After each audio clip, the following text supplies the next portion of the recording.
जाएगी। लेकिन आज की तारीख में अग्निवीर योजना का हाल ये है कि पहले बैच की ट्रेनिंग खत्म हो चुकी है, दूसरे बैच की ट्रेनिंग शुरू हो गई है। अगले महीने पहले बैच भारतीय सेना में शामिल होने जा रहे हैं। ट्रेनिंग के दौरान और ट्रेनिंग के बाद अग्निवीर के जवान 30,000 रुपए महीने की नौकरी छोड़ करके चले गए।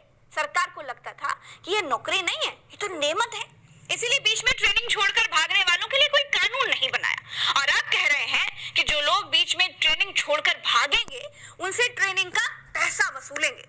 दोस्तों, वही हो रहा है जिसका डर शुरू से था। जब नौकरी में व्यक्ति को स्टेबिलिटी नहीं मिल रही है तो उसको इंटरेस्ट कैसे आएगा?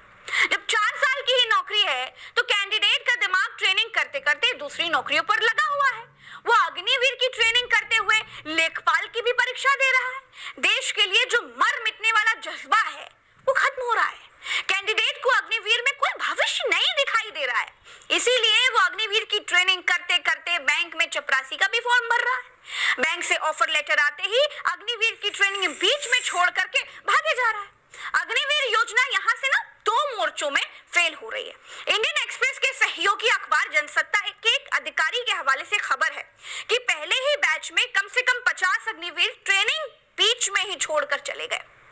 भारतीय सेना में यह है अग्निवीरों का हाल। अभी और सुनिए, जब भारत के ही नौजवान अग्निवीर की नौकरी छोड़ रहे हैं तो पड़ोसी नेपाल क्यों अपने लड़कों को अग्निवीर बनने के लिए भेजेगा? नेपाल ने अपने गोरखा लोगों को अग्निवीर बनने से रोक दिया। नेपाली युवकों को अग्निवीर बनने से अच्छा विकल्प चीनी सेना में भर्ती होने का दिखाई दे रहा है। हाल यह है कि लगातार तीसरी भर्ती में नेपाली गोरखा भारतीय सेना में शामिल होने नहीं आए। चीन की पीपल्स लिबरेशन आर्मी यानी पीएलए में उनकी भर्ती करने की कोशिश हो रही है। कई वेबसाइट्स कहती हैं कि जिन नेपाली गोरखाओं को भारतीय सेना की अग्निवीर स्कीम पसंद नहीं आ रही है, उनको रूस में पुतिन की प्राइवेट आर्मी वैगनर ज्यादा पसंद आ रही है। भारत के लिए गोरखा जवान पाकिस्तान और चीन के खिलाफ हुए सभी युद्धों में ना बहुत बहादुरी से लड़े हैं। पहाड़ी एरिया में गोरखाओं से ज्यादा तेज और फुर्तीला कोई नहीं होता। हुआ ये कि जैसे ही भारत सरकार ने सैनिकों के लिए 4 साल वाली नौकरी निकाली, वैसे ही नेपाल ने कह दिया कि भैया 4 साल के लिए हम अपने लड़कों को लड़ने के लिए नहीं भेजेंगे। अब 2022 में ही भारतीय सेना की 43 बटालियन गोरखा रेजिमेंट के लिए नेपाली गोरखाओं की भर्ती रोक दी थी।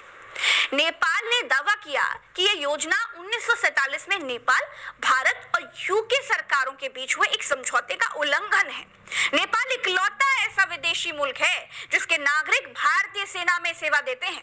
गोरखाओं की हर बटालियन में लगभग 60% नेपाली हैं, सिर्फ 40% भारतीय हैं। 2021 से नेपाल के लगभग 12,000 गोरखा रिटायर हो चुके हैं। उनकी जगह पर भर्ती कोई नहीं हुआ।